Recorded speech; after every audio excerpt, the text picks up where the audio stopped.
Howdy, folks. It's the first week of February 2025, and welcome to This Week in the West. I'm Seth Spillman, broadcasting from the National Cowboy and Western Heritage Museum in Oklahoma City. On this podcast, we share stories of the people and events that shape the history, art, and culture of the American West, and those still shaping it today.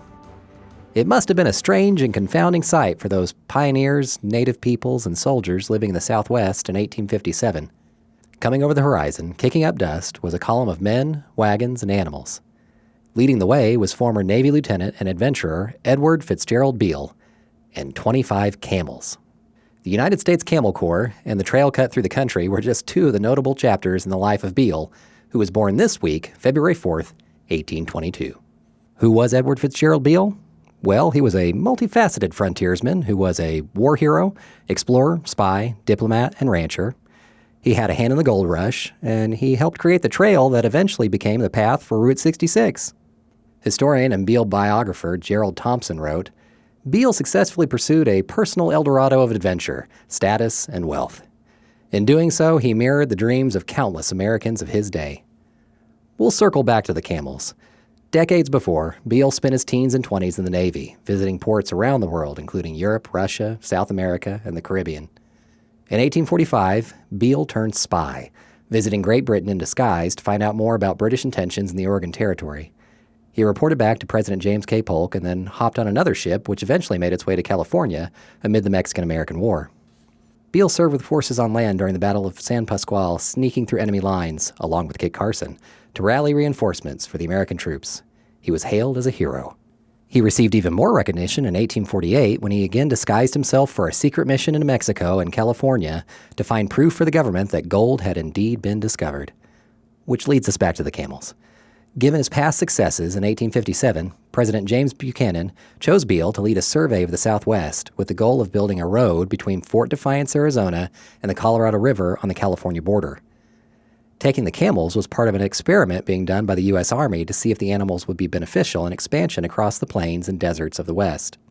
The path laid out by Beale mostly followed the 35th parallel, cutting a path through Southern California, northern Arizona, and New Mexico.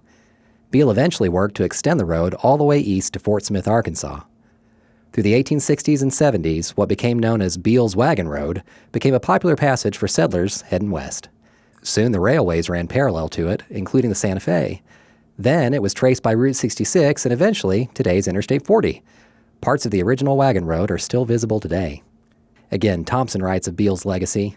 In opening this highway, Beale joined the small group of explorers who left an enduring mark on the American West during the 19th century. As for the camels, that idea never really stuck with the Army. They didn't get along with each other and scared the mules.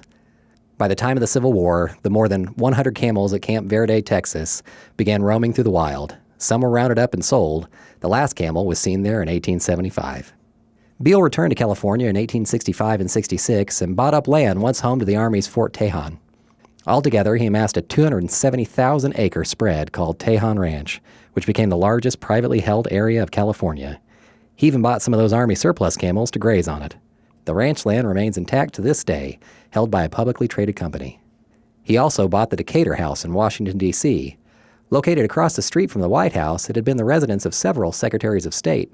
Beale used it to entertain his friends, including Buffalo Bill Cody and President Ulysses Grant.